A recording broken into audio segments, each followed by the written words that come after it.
안녕하세요. 인사부터 시원하게 올리고 제 소개를 간단하게 진행하도록 하겠습니다. 저는 아버지께서 사업체를 운영하신 덕분에 어려움 없이 순탄하게 자라온 30대 후반으로 접어든 여성입니다. 참 세상이 무서운 것도 모르고 부모님의 울타리 안에서 편안하게만 자라왔던 저에게 이런 기가 막힌 사연이 섞인 이야기가 생길 거라곤 상상조차 해본 적이 없었습니다. 다른 분들의 이야기를 들으면서 재밌다, 와 끝내준다, 어떻게 이런 일이 생길 수 있지?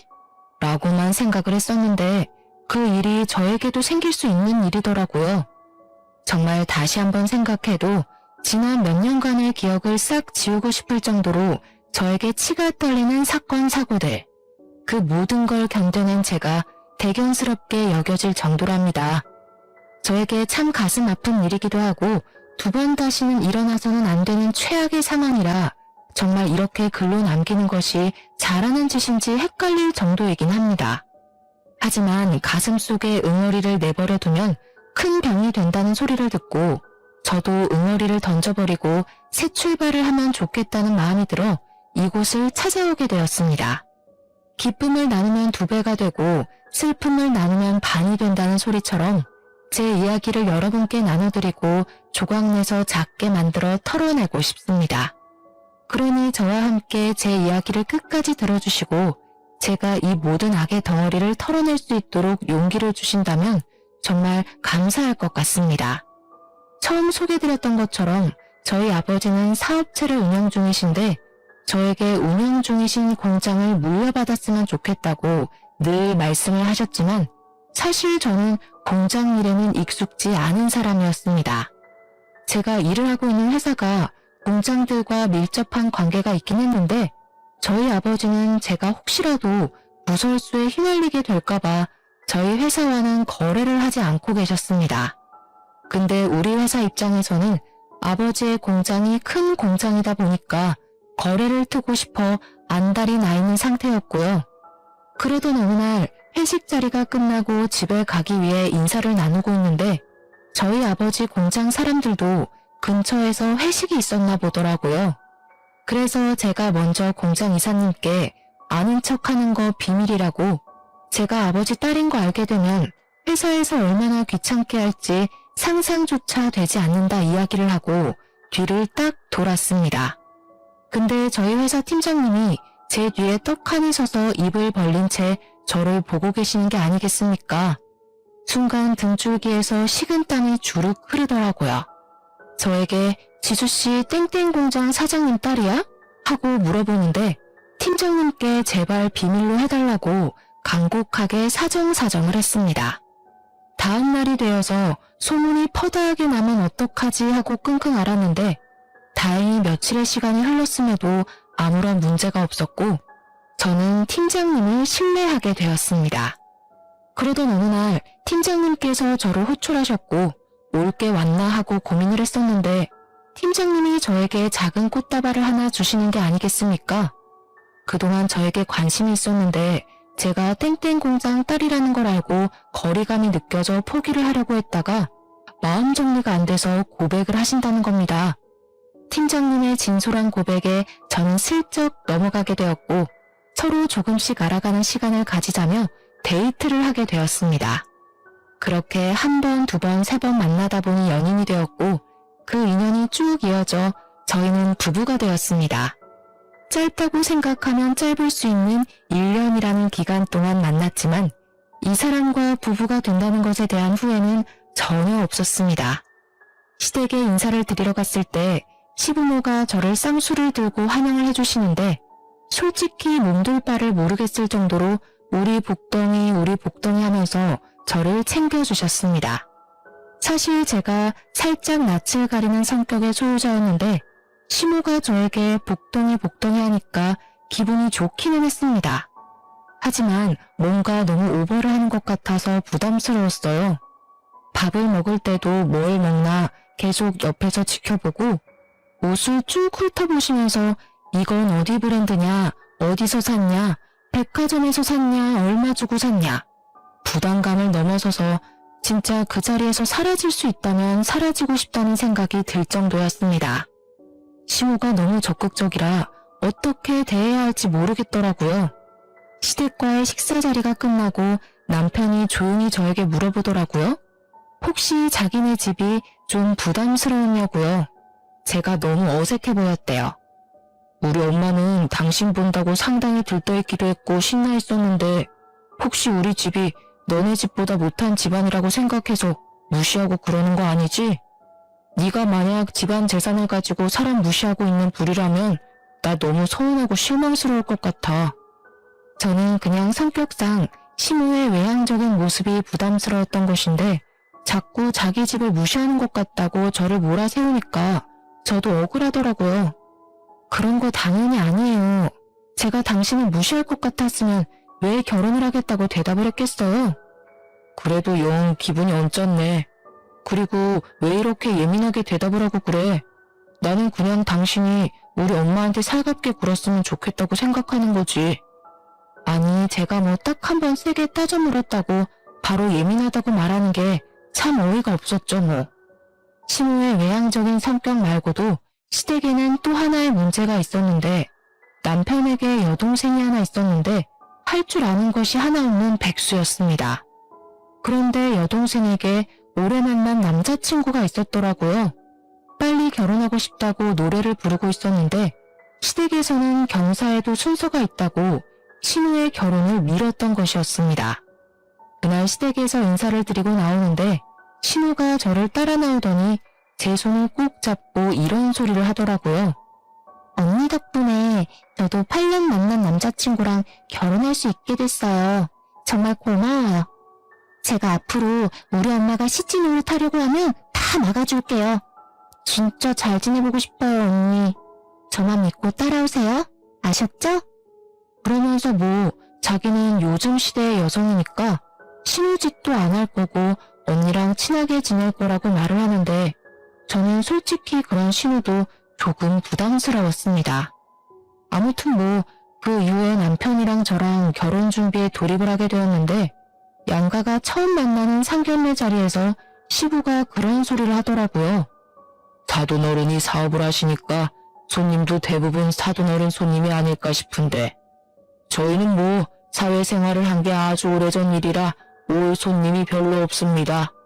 하객수 차이도 많이 날 것 같은데 결혼식 비용을 반반 지불한다는 것이 조금 부당하다는 생각이 듭니다만 저는 그 이야기를 듣고 헛기침을 속으로 삼켜야 했습니다.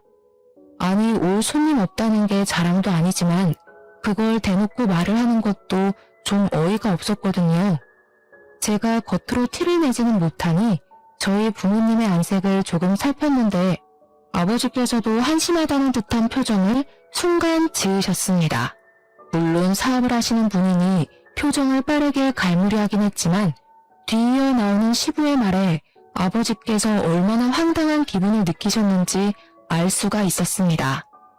결혼식 비용을 지불하고 싶지 않다는 듯 말을 하는 시부에게 살짝 비아냥이 섞인 말투로 대꾸를 하셨거든요. 그럼 사돈댁 측에서 참석하실 손님분들은 친척들을 포함한 가족밖에 없다는 말씀이신가요? 예. 저희가 사회생활을 진작에 그만둬서 그러니 결혼식 비용 정도는 사돈어른이 통 크게 내시는 게 어떻겠습니까? 사실 저희 아버지께서 공장 사업을 꽤 크게 하시고 거래처도 많으시니까 아버지 측 손님분들이 많긴 많았거든요. 시댁에서는 기대감이 가득 찬 얼굴로 아버지의 입만 바라보고 있고 하니 어이가 없으셨겠지만 좋은 게 좋은 거다 하시며 넘어가려고 했습니다. 아버지께서는 시댁의 입장을 잘 알겠다고 식장 비용은 우리 측에서 다 지불할 테니 애들을 위해서 신혼여행비는 시댁에서 내주셨으면 좋겠다고 딜을 하셨습니다. 아버지께서도 적선만 할 수는 없으니까 하나를 주고 하나를 가져오겠다 생각을 하신 거겠죠. 그런데 진짜 어이가 없게 그 자리에서 갑자기 시모가 이러는 게 아니겠습니까? 요즘 신혼여행지로 뜨고 있는 게 제주도라고 하던데 유럽인이 미국인이 다녀온 애들이 그러는데 비행기 오래 타서 힘들기만 한다더라. 순간 제주도라는 말이 나오자 제가 다 벙찌게 되었죠. 제주도 신혼여행지는 저희 부모님 세대에 다니던 곳 아니었나요? 제가 당황해서 물만 벌컥벌컥 마시니 저희 부모님도 작게 한숨을 쉬셨지만 시댁은 눈치가 없는지 자기들끼리 하하호호 웃으면서 다른 이야기로 넘어가더라고요. 그날 상견례 자리가 끝나고 집으로 돌아오는데 아버지께서 저에게 살짝 시댁이 거지 근성이 있는 것 같다고 돈돈거릴지도 모르니까 조심하라고 신신당부를 하셨습니다. 그래도 제 남편은 됨됨이가 된 사람 같고 자기 일을 열심히 하는 것 같으니 마음에는 들지만 시댁이 걱정이라고 하시면서 저를 안쓰럽게 보시더라고요. 결혼 전부터 너무 걱정거리를 만들어드리는 게 아닌가 싶어서 걱정하지 마시라고 앞으로 잘 헤쳐나가겠다고 약속을 드리며 결혼을 하게 되었습니다. 그런데 헤쳐나가기는 개뿔. 우리 남편이 결혼을 하자마자 언제 그렇게 세심하고 자상한 사람이었던 적이 있었냐는 듯 돌변을 하기 시작했습니다. 그도 그럴 게 결혼식장에 우리 회사 사람들이 축하해주러 죄다 찾아오지 않았겠습니까? 저희 아버지가 혼주석에 앉아있는 걸 보고 다들 놀란 거죠. 신부 측 혼주석에 왜 땡땡 공장 사장님이 앉아있는 거냐고, 지수씨가 설마 땡땡 공장집 딸이냐고 난리가 난 것입니다. 저한테 대놓고 거래를 트게 해달라고 청탁을 하기 눈치가 보인 건지 회사 윗분들이 팀장인 남편에게 거래를 터우라고 계속 지시를 해오고 있었던 것입니다. 저희 아버지는 공장 운영을 하면서 구설수 나오는 걸 가장 싫어하셨기 때문에 일부러 저와 연관된 회사와 거래를 트지 않고 있었던 건데, 그걸 알면서도 우리 남편은 눈치 없이 윗선에다가 자기만 믿으라고 알랑방귀를 잔뜩 끼고 있었던 것입니다. 장인사랑 사위사랑 아니겠냐고 자기만 믿으라고 큰 소리를 떵떵 치고는 오로지 머릿속에 승진만 생각하고 있었던 것입니다. 그날 이후 남편은 저희 아버지를 찾아가서 거래를 했으면 좋겠다, 우리 회사와 거래를 하자고 요청을 했는데 아버지가 딱 잘라 차갑게 거절을 하셨습니다. 그 회사에 우리 딸이 뻔히 다니고 있는데 문제가 생기면 서로 얼굴도 붉히고 해야 하지 않겠나. 그건 내 경영철칙에 어긋나는 일이기도 하고 내키지도 않네. 절대 자네 회사와는 거래를 할 수 없어. 아버지께서 아무리 말을 해도 철옹성처럼 철벽을 치고 받아주지 않으니 남편의 발등에 불똥이 떨어진 것은 물론이고 윗선에서도 수시로 남편을 불러다가 압박을 하기 시작했습니다. 압박이 지속되니까 남편도 당연히 스트레스를 받았겠죠. 그럴 때마다 저를 찾아와서 아버지를 설득해달라고 윽박을 질러대는데 조금 무섭기까지 했습니다. 결혼한 지 몇 년이 지난 것도 아니고 고작 한 달이 지났을 뿐인데 이게 뭐하는 짓이냐고 저도 도리어 남편에게 따져 물었습니다. 당신이 지금 우리 아버지를 등에 업고 허세를 부린다고는 생각해 본 적 없어? 장인어른한테 그런 부탁을 한다는 게 맞는 말이야? 내가 승진을 할 수 있는 절호의 기회인데 어떻게 가족들이라는 사람들이 나를 도와줄 생각은 전혀 하지 않는 거야? 어? 내가 다 아쉽다. 당신이 당신 마음대로 할 수 있다고 윗선에 저질러 놓고 그걸 왜 나랑 우리 아빠 탓을 하는데? 당신이 말 실수했다는 생각은 안 해봤어? 남편과 저는 쓸데없는 일로 자주 다투기 시작했고 윗선에서는 남편을 아무것도 하지 못하는 반푼이 취급을 하기 시작했습니다. 호언장담을 하더니 아무것도 해내지 못한 남편에게 대놓고 실망을 했다고 말하는 윗선의 압박과 눈치를 남편은 제대로 견디지 못하기 시작했습니다. 실패자가 된 기분에 휩싸이게 되었다면서 회사에서 일을 처리하다가 잦은 실수를 하게 되었고 저는 그런 남편을 애써 위로해 주었지만 남편은 오히려 그 모든 걸 제 탓을 하더라고요. 저에게 너무너무 서운하다고 하면서 제가 제대로 말 한마디 해줬으면 의기양양하게 회사를 다닐 수 있었을 거라고 말입니다. 결국 남편은 이것도 저것도 아닌 채로 지내다가 등살에 이기지 못하고 사직서를 제출해야겠다면서 저에게 일을 그만두고 싶다고 말을 했습니다. 저는 아무 소리도 하지 않고 그런 남편의 말을 무시했는데 남편은 뒤이어 아주 경악할 만한 이야기를 하더라고요. 나도 갑질을 좀 하고 싶은데 장인어른 회사에 취직해서 갑질 좀 하면 안 되나? 그게 무슨 말도 안 되는 소리야? 다른 이유도 아니고 갑질을 하고 싶어서 우리 아빠 회사에 취직을 하겠다는 거야? 남편의 생각은 정말 초등학생보다 못했습니다. 우리 회사에서 거래를 하고 싶으니까 자꾸 저희 아버지 공장에 찾아와서 선물을 돌리고 사발사발을 하곤 했었거든요. 자기가 우리 회사보다 위에 있는 사람이 되어서 윗선의 코를 콱 눌러주고 싶다는 이유로 아버지의 공장에서 일을 하고 싶다는 것이었습니다. 그 선물들도 자기가 다 챙길 수 있는 거 아니냐면서 진짜 딱 한 번만 그런 삶을 살아보고 싶다고 은근하게 저에게 부탁을 해오더라고요. 당연히 저는 한 귀로 듣고 한 귀로 흘리면서 남편의 말을 들어주지 않았습니다. 하지만 남편은 포기하지 않고 끈질기게 저에게 따라붙으면서 이야기를 해왔습니다. 내가 장인어른 공장에 들어가면 장인어른도 얼마나 든든하고 좋겠어? 사위가 공장도 물려받고 하면 가족 승계도 되고 좋잖아. 그러더니 저희 아버지를 찾아가서 나름의 설득을 했더라고요. 제가 공장 경영에 전혀 관심이 없으니 자기가 하겠다고 말입니다. 당연히 저희 아버지께서는 그런 남편에게 지금 다니는 회사나 잘 다니라고 거절을 하셨는데 시모가 이 이야기를 남편을 통해서 전해 들었나 보더라고요. 글쎄 이 망할 시모가 진짜 예의를 밥 말아먹은 건지 몰상식한 건지 저희 아버지께 전화를 걸어서 아들 편을 들었던 것입니다. 사돈어른, 우리 아들이 능력도 좋고 회사에서 팀장직까지 달고 있는 사람인데 공장 경영은 얼마나 더 잘하겠어요. 지금 회사에서 이 거래를 빌미로 우리 아들이 승진하는 걸 막으려고 음해하는 거예요. 워낙 능력이 출중하니까 윗선도 겁이 났겠죠. 우리 아들 데려가겠다는 회사도 한둘이 아닌데 봉잡았다 생각하시고 우리 아들 공장 일 좀 시키셔요. 공장에 취직 안 시켜주면 사돈어른이 손해를 보시는 거라니까. 제 말 한번 믿어보세요. 무슨 약 파는 약장수도 아니고 제가 그 이야기를 아버지께 전해 듣고 얼굴까지 새빨갛게 달아올라서 어쩔 줄 몰라 쥐구멍에 숨고 싶었습니다. 결국 남편은 저에게 일방적인 통보를 남기고 회사를 그만두게 되었습니다. 저는 정말 화가 나서 남편에게 일방적으로 사직서를 내고 통보를 하는 법이 어디 있냐고 따져 물었지만 오히려 남편은 피해자인 척 하더라고요. 본인이 힘들어서 그만두었는데 위로를 해주지는 못할 망정 화만 낸다고 이게 부부냐고 따져 묻는데 도무지 논리가 하나도 없는 징징거리는 말이라 대꾸하기가 싫었습니다.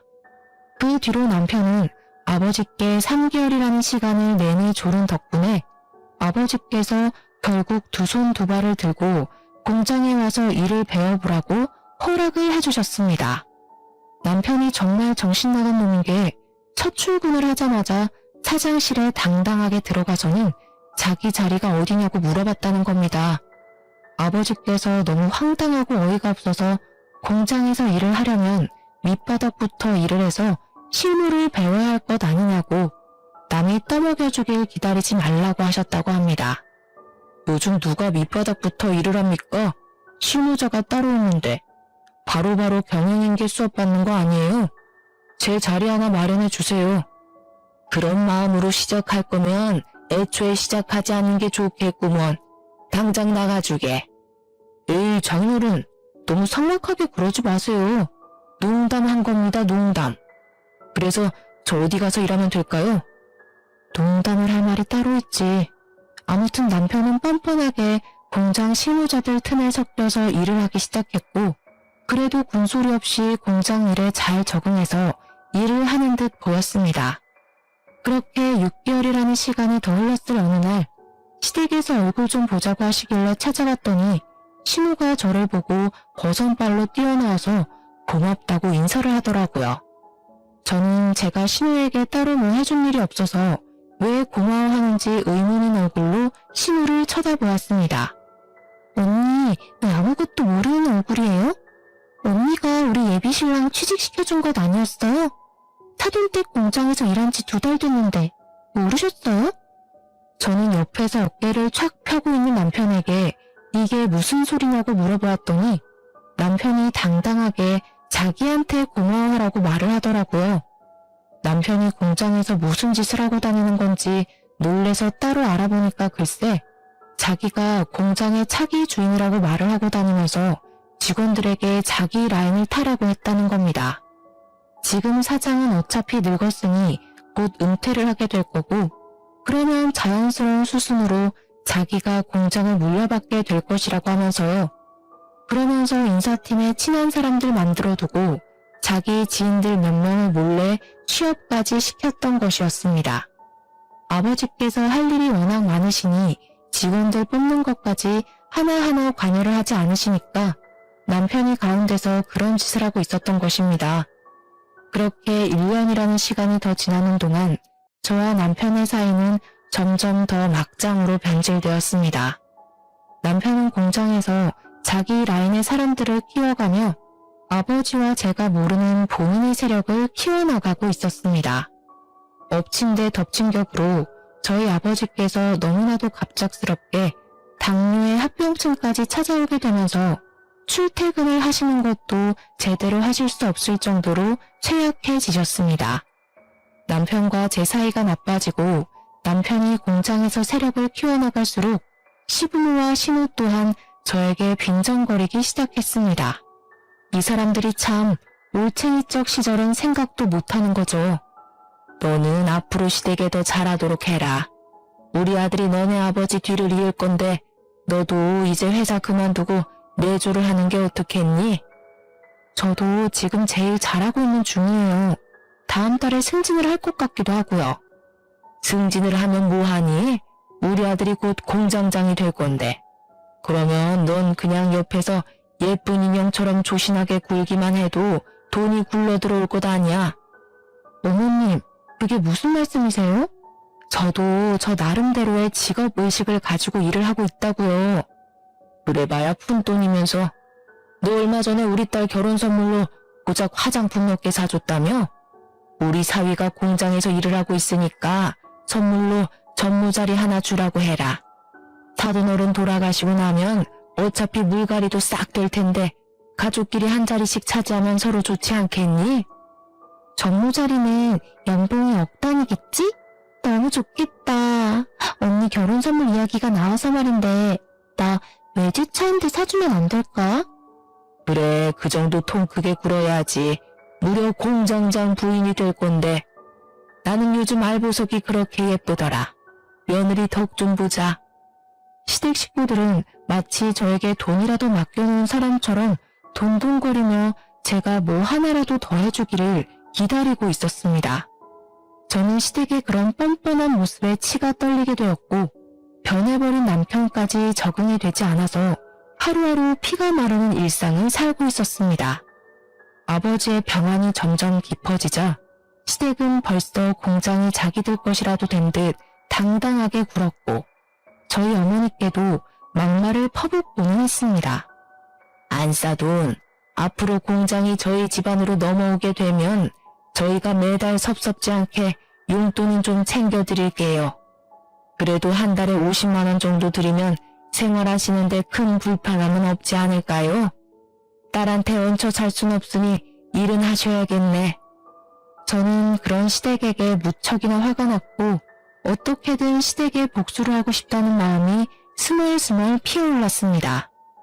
그러던 와중에 저희 아버지께 또 다른 합병증이 찾아왔고 폐가 점점 굳어가는 병에 걸리시게 되었습니다. 병의 진행이 너무나도 빨라서 손 쓸 방법이 없었습니다. 6개월 만에 폐의 기능을 잃어버리셨고 자가 호흡이 되지 않아 결국 병원 신세를 지다가 돌아가시게 되었습니다. 정례를 치르는 내내 이 현실이 믿어지지 않아서 엉엉 울었는데 우리 남편은 공장 사람들이 조문을 온 것을 보고 어깨를 쫙 펴고 그 와중에 허세를 부리더라고요. 앞으로는 저를 사장이라고 불러주시면 되겠네요. 어떻게 우리 아버지 영정사진이 떡하니 걸려있는 장례식장에서 사장 자리를 운운하며 쳐웃을 수가 있는지 저게 사람 새끼가 맞는지 의문이 들 정도였습니다. 우리 아버지 영정사진 앞에서 저는 다짐을 하게 되었습니다. 허세란 허세를 다 부리고 있는 이 개같은 꼬락서니를 더 이상 참지 않겠다고 말입니다. 그런데 정말 하늘이 도운 건지 뭔지 아버지 장례식장에서 이혼을 결심하면서도 정말 이혼까지 하는 것이 맞을까 고민을 하던 순간 충격적인 것을 목격하게 되었습니다. 생전 처음 보는 여자가 아버지 장례식장에 조문을 와서 누군가 싶어 한참을 바라보았는데 갑자기 남편이 허둥지둥하는 게 아니겠습니까? 거기다가 그 여자가 저를 빤히 바라보더니 고인의 명복을 빕니다 하면서 지나치는데 살짝 비아냥거리는 듯한 말투로 말을 하더라고요. 오묘하게 저를 경계하는 느낌을 받게 되면서 쎄함을 느꼈는데 그 여자가 나가길래 몰래 뒤를 따라 나갔습니다. 그랬더니 글쎄 남편이 그 여자와 함께 있는 게 아니겠습니까? 저는 둘이 함께 있는 그 모습을 보고 아주 잠깐 뒤통수가 아려오는 듯한 느낌을 받았고 조금 더 가까운 기둥 뒤에 숨어서 그 둘의 대화를 엿듣기 시작했습니다. 정말 여자의 촉이 무섭다는 걸 여기서 다시 한번 느낄 수 있게 되었습니다. 저에게 왠지 모르게 느껴졌던 그 쎄한 느낌은 이런 상황을 맞이하게 될 거라 미리 경고했던 것이었습니다. 야, 여기가 어디라고 와? 그럼 어떡해? 오빠가 연락을 안 받는데. 내가 사정 설명 다 했잖아. 오빠 못 믿어? 아무리 그래도 본부인이랑 같이 3일 내내 있는 건데 질투나서 그랬어. 내가 이러면 들킨다고 했지. 내가 회사 사장 될 때까지만 기다리라고 했잖아. 이제 오빠가 사장이나 다름없잖아. 언제 이혼할 건데? 나 언제까지 기다리냐고. 기다려. 조금만 더 기다려. 내가 완벽하게 사장 자리에 앉을 때까지만. 그거 얼마 안 남았어. 뱃속의 아이는 점점 커져가는데 나 너무 불안해서 그랬어. 미안해. 아니야. 우리 앞에 이제 꽃길만 가득할 거야. 그러니까 걱정하지 마. 사장 자리만 앉으면 바로 이혼할 거야. 알겠지? 말이 끝나기 무섭게 누가 쳐다보고 있는지도 모르고 둘이 끌어안고 난리가 났더라고요. 저에게서 받아먹을 건 다 받아먹고 뒤에서는 몰래 바람을 피우고 있었다는 게 정말 깊은 배신감으로 다가오게 되었습니다. 제가 꼭 남편을 너무 사랑해서가 아니라 정말 이건 말로 표현할 수 없는 감정입니다. 정말 피가 차갑게 식는다는 말이 어떤 말인지 깨닫게 되었습니다. 이 정신나간 연놈에게 피해 복수를 하겠다고 꼭 이혼을 하겠다고 강경하게 마음을 먹게 되었습니다. 장례가 모두 끝난 이후 시댁 식구들에게 억지 가면을 쓰고 와주셔서 감사하니 밥이라도 먹자고 불러내게 되었고 그 자리에 남편의 내연녀에게도 연락을 따로 해서 불러내었습니다. 남편이 자는 사이에 남편의 휴대폰에서 내연녀의 번호와 그 둘이 나눈 통화 내용 문자를 이미 확보한 이유였기에 준비는 다 끝낸 상태였습니다. 같이 찍은 사진까지 갤러리에 고스란히 남겨두었더라고요. 무슨 배짱인 건지 그 사진까지 대문짝만하게 프린트를 해서 갔습니다. 그리고 아주 조용하게 비싼 레스토랑에 시댁 식구들을 전부 불러놓아 놓고 이야기를 했습니다. 이 비싼 식사가 마지막 식사가 될 수도 있겠네요. 저 이 사람이랑 이혼하려고요. 제가 이혼 이야기를 꺼내자 시부모의 신우 시매부까지 전부 눈을 동그랗게 뜨고 저를 바라보는데 남편 입꼬리가 실룩실룩 움직이더라고요. 그러더니 마치 저를 생각해주는 척 말을 꺼내는 게 아니겠습니까? 당신 나랑 이혼을 하겠다고? 갑자기? 공장 주인이 이제 나로 바뀔 텐데 이렇게 물러나면 당신은 뭐 먹고 살게? 설마 그 회사 다니면서 먹고 살만하다 생각하는 거야? 나야 고맙지. 그래 잘됐다. 안 그래도 바깥일하는 며느리 좀 별로였어. 애나 키우면서 집에서 남편 내조를 할 줄 알아야지. 우리 아들이 공장 주인이 될 텐데 너 진짜 괜찮겠니? 나중에 이혼 못한다 돈 내놔라 딴소리하기 없기야. 저는 아무 말도 하지 않고 제 앞에 놓인 음식을 노려보다가 저 멀리서 걸어오고 있는 남편의 내연녀를 크게 불렀습니다. 내연녀는 제가 왜 보자고 했는지 전혀 모르는 상태에서 불안한 마음을 가지고 걸어오다가 남편은 물론이고 시댁 식구들까지 전부 자리에 있는 걸 보고 흠칫 놀라더라고요. 멈춰서서 저를 바라만 보고 있길래 제가 직접 내연녀가 있는 그곳까지 걸어서 그녀의 팔을 잡고 시댁 식구들이 있는 테이블로 걸어 들어왔습니다. 남편은 제가 내연녀의 존재를 알고 있었다는 사실을 전혀 모르고 있었기 때문에 동공에 지진이 난 상태로 저를 바라보고 있었습니다. 당연히 이혼을 하겠다고 말을 한 와중에 내연녀가 있다는 사실을 들켰으니 자기가 불리하게 이혼을 당할지도 모른다는 생각이 강하게 들었겠죠. 누나를 이리저리 흔들며 대가리를 이리저리 굴리는 소리가 제 귀에까지 들리는 것 같은 착각이 들었습니다. 시댁 식구들은 당연히 아무도 몰랐었는지 이건 또 누구야? 이게 무슨 상황이야? 하는 눈빛으로 저를 바라보길래 저는 웃으면서 친절하게 설명해드렸습니다. 이 사람이 누군지 궁금하시죠? 심지어 뱃속에 아기도 있대요. 맞아요. 이 여자 그의 불륜녀입니다. 둘이 꽤 오랜 시간 만난 것 같던데 새 며느리까지 생길 테니 아주 속 시원하시겠어요? 어머님이 그토록 원하던 집에서 내조하며 애나 키울 멍청한 며느리니까요. 말 다 했어 지금? 누가 누구 보고 멍청하다는 소리를 하는 거야?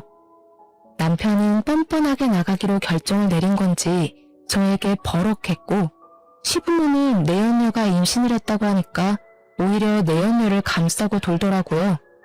그래, 여자가 임신을 하고 집에서 살림을 할 줄 알아야지. 솔직히 그동안 너 마음에 안 들었다. 네가 조용조용 할 말 다 하고 살 때마다 돈 없는 우리 집안이 얼마나 초라해 보였는지 몰라. 하지만 이제 우리도 돈이 있는 집안이다. 네가 무시할 집안이 아니다 이 소리야. 저는 그때 피식피식 새어나오는 웃음을 참으려고 하지 않고 쪼개면서 우리 아버지께서 몇십 년간 의지해오신 변호사님을 모셨습니다. 제가 미리 변호사님께 이혼에 대한 상담을 했었고 그 과정에서 아주 중요한 사실을 하나 알게 되었기 때문에 제 복수의 마지막을 화려하게 장식하기 위해선 필수로 오셨어야 했습니다. 저는 가슴이 두근거리는 감정을 애써 숨기지 않고 변호사님께 웃으면서 인사를 건넸습니다. 머리가 희끗하신 변호사님이 서류 가방을 들고 자리를 차지하니 시댁 식구들은 이게 또 누군가 무슨 일이 벌어지는 건가 하면서 다시 한번 저를 바라보셨습니다. 영문 모를 일이 자꾸 생겨나니까 시댁 식구들의 이목이 집중되었고 저는 변호사님을 향해 고개를 끄덕이자 변호사님은 유언장을 읽어주셨습니다. 그 유언장은 우리 아버지께서 돌아가시기 전 변호사님과 함께 작성한 법적 효력이 있는 유언장이었습니다.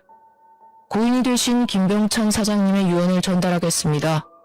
고인이 보유 중이던 공장 지분 45% 모두 따님이신 김지수 씨에게도 양도되었음을 알립니다. 생전에 미리 작성해두신 공장 대리인 계약서에 따라 대표직은 따님이신 김지수 씨가 임명받게 되었음을 알립니다. 변호사님의 말이 끝나기 무섭게 남편이 벌떡 일어서서는 변호사님의 멱살을 잡고 흔들면서 이게 무슨 말도 안 되는 소리냐고 윽박을 질렀습니다. 이성을 잃고 눈가를 뒤집으면서 달려드는데 우리 유능한 변호사님이 법적으로 고소라도 때리면 어떻게 수습하려고 저러나 싶은 마음이 들더라고요. 남편이 너무 제가 원했던 대로 반응을 해주니까 저는 오히려 신이 나서 어쩔 줄 모르겠더라고요. 이게 무슨 말도 안 되는 소리야. 내가 다른 사람도 아니고 내가 밑바닥부터 쭉 경영 수업을 받았는데 왜 아무것도 모르는 저 여자가 그 자리에 앉아? 고인이 되신 김병찬 사장님께서 공증까지 받으신 유언장이기 때문에 법적 효력이 있습니다. 참나 어이가 없네. 나도 아직 김병찬 사장의 사위야 사위. 나에게도 당연히 그 자리에 앉을 충분한 명분이 있는 사람이다 이거야. 그리고 내가 공장에서 일을 한 지가 벌써 몇 년인데 능력도 당연히 되는 거 아니겠어? 당장 이사회를 소집해서 투표를 하자고. 이사들은 다 내 편을 들어줄 거야. 저기 저 아무것도 모르는 여자가 사장 자리에 앉으면 공장 사람들 다 거리에 나앉을 거라고. 저는 변호사님의 멱살을 잡고 뒤흔들며 소리치는 남편의 손을 정말 있는 힘껏 때렸습니다. 남편은 순간 전해진 통증에 놀라서 멱살을 잡고 있던 손을 놓치게 되었습니다. 야, 너는 돌대가리니? 당연히 구멍가게도 아니고 직원을 수십 명이나 데리고 있는 회사에서 사장 자리에 앉겠다고 하면 누구나 앉을 수 있는 건 줄 알았어? 지분이라는 것도 모르면서 무슨 사장을 하겠다는 거야? 장인이 나한테 지분 준다고 했다고. 나한테 사장 자리에 앉으려면 열심히 일하라고 했다니까? 그래서 어떡하니? 아빠는 나한테 다 주고 가셨는데. 그거 몰랐지? 네가 공장에서 네 지인들 취직시켜줄 때 이미 아빠는 나한테 다 양도할 생각을 하셨다더라. 그러니까 너는 한마디로 그동안 헛짓거리 했다는 거야. 그 와중에 돈 있는 척 허세 떨면서 불륜까지 저질렀으니 이혼 소송에서도 나한테 유리하겠네? 숨길 생각도 없었던 것 같더라. 휴대폰에 떡하니 같이 찍은 사진을 해둔 거 보면 말이야. 너네 둘이 재혼을 하든 말든 그건 나랑 상관없는데 사장 자리에 앉는 건 말이 안 되지. 우리 아빠가 평생 일군 직장인데. 신우는 쏟아지는 정보들에 사태 파악이 제대로 되지 않은 것인지 저를 향해 물었습니다. 아니 그럼 우리 아들은 사장 자리 못 앉는단 말이냐? 왜? 우리 아들이 공장에서 오래 일을 했는데. 아줌마 우리 공장에 지분 있어요? 투자금은? 주식이라도 있어? 아무것도 없잖아. 근데 아줌마 아들이 어떻게 사장이 돼? 아줌마 아들도 가진 거 하나 없는 빈털털인데. 거기다가 이제는 직장도 잃게 생겼으니까 새 직장 알아봐야 할걸? 물론 그쪽도 마찬가지고. 마지막 말을 할 때는 신우 쪽을 바라보면서 말을 했습니다. 그랬더니 신우 얼굴이 싹 돌변을 해서는 저에게 갑자기 살갑게 웃으면서 언니 무슨 말이 그래 하며 팔짱을 끼려고 하는 게 아니겠습니까? 스멀스멀 다가오는데 마치 뱀이 기어오는 것 같아서 저는 두 팔을 들고 신우에게 다가올 생각하지 말라고 했더니 신우가 그대로 멈춰서 이야기를 하더라고요. 우리 남편은 성실하게 일했는데 일 잘하는 사람까지 싸잡아서 이쪽 라인 저쪽 라인 하면서 갈라치기 하고 자를 필요 없잖아. 손에 번쩍이는 다이아 반지에 명품백까지 들고 와서 저에게 벌벌 기어대니 우습더라고요. 저희 변호사님은 아직 할 말이 끝나지 않았다면서 다시 옥매무새를 정리하고 말씀을 이어나가셨습니다. 이어서 김지수 씨 소송 대리인으로서 이야기하겠습니다. 불륜으로 인한 유책 배우자가 되셨기 때문에 이혼 소송 진행 시 위자료와 재산 분할 신청이 들어갈 겁니다. 더불어 내연녀분께서도 상간녀 소송이 진행될 예정입니다. 그리고 공장에서 재직 중이신 두 분께 한 가지 더 소송이 진행될 예정입니다. 김지수 씨의 남편분인 이철영님과 신혜부 되시는 장성인님께 횡령 및 배임 소송이 진행될 예정입니다. 작년부터 시작해서 거래처분들께 뒷돈을 받고 회사 공금을 몰래 횡령하여 사치를 부린 정황, 법인카드를 마음대로 사용하신 정황이 모두 포착되었습니다. 이 부분은 회사 차원에서 소송이 들어갈 예정이니 참고하시기 바랍니다. 그러자 시댁 식구들의 얼굴이 정말 눈에 띄게 사색이 되더니 부들부들 떨기 시작했습니다. 제가 그동안 공장에 관심이 없어서 전혀 몰랐는데 이 인간들이 횡령을 한두 푼 한 것이 아니더라고요. 아버지께서는 돌아가시기 직전까지도 그 증거를 차곡차곡 모아두셨습니다. 혹시라도 제가 정말 바보 같게 남편에게 공장장의 자리를 넘길까봐 걱정이 되어서 저를 위해 끝까지 준비를 해주셨던 것이었습니다. 물론 한 번에 제가 터뜨려야 혹시라도 공장을 물려받을 상황이 있어서 남편 쪽 라인을 탄 사람들의 잡음이 나오지 않게 하기 위한 준비이기도 했었습니다. 남편 쪽 라인을 탄 사람들은 당연히 저를 마음에 들어 하지 않아 하고 몰아내려고 할 것이 분명했으니까요.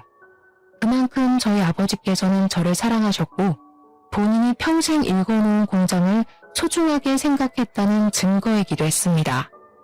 저는 아버지의 뜻을 받아들여 이 공장을 운영해보기로 결심을 하게 되었습니다. 그 말이 끝나기 무섭게 시모가 저에게 삿대질을 하면서 말을 하더라고요. 이건 전부 잘못된 일이야. 어떻게 가족끼리 이런 무서운 짓을 꾸미고 그럴 수 있니? 소름 돋는다 정말. 아니 가족은 무슨 개뿔 가족이야. 저기 저 불륜 저지른 년 데리고 사시겠다면서. 내줘야 여자라고 완벽하다며 나한테 왜 가족 타령이세요? 그리고 저는 남편을 바라보고 웃으면서 마지막 인사를 건넸습니다. 아, 밥 잘 먹었어. 이런 거지 같은 꼴 다 보게 된 내 처지가 불쌍하지 않니? 그러니까 밥값은 네가 내. 그 뒤로 저는 변호사님과 함께 그 자리를 떠나왔고 바로 이혼 소송의 상간녀 소송을 진행하게 되었습니다.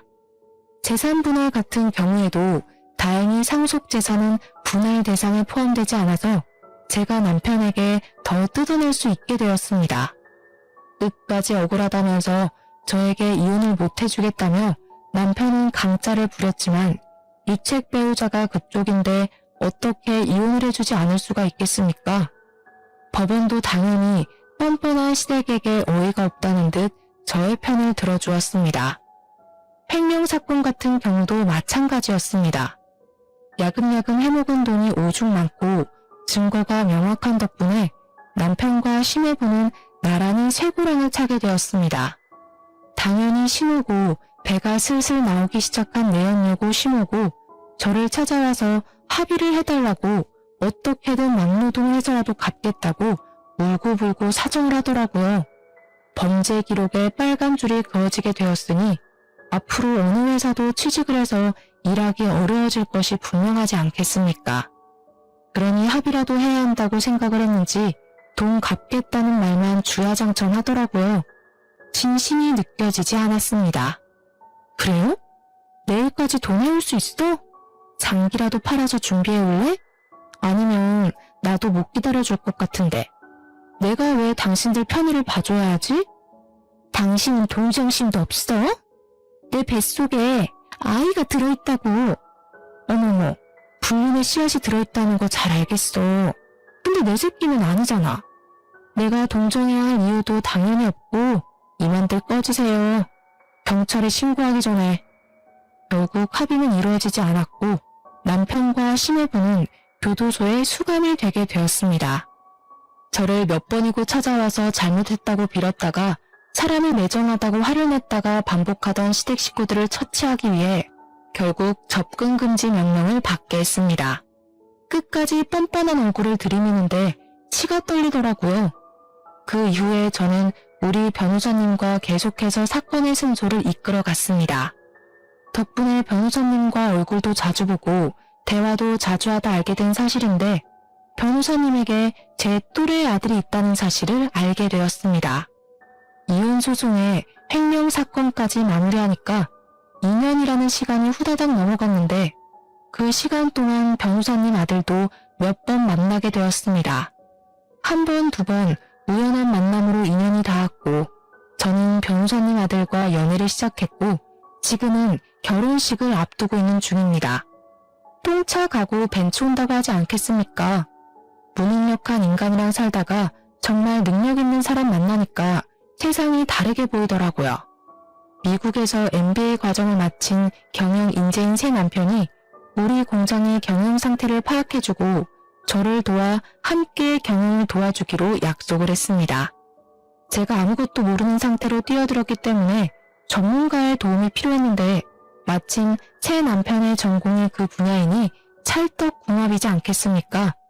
시댁은 저에게 줄 위자료의 횡령 사건 배상까지 전부 갚아내느라 집도 팔고 차도 팔고 가진 집안 살림까지 전부 다 팔았다고 하더군요.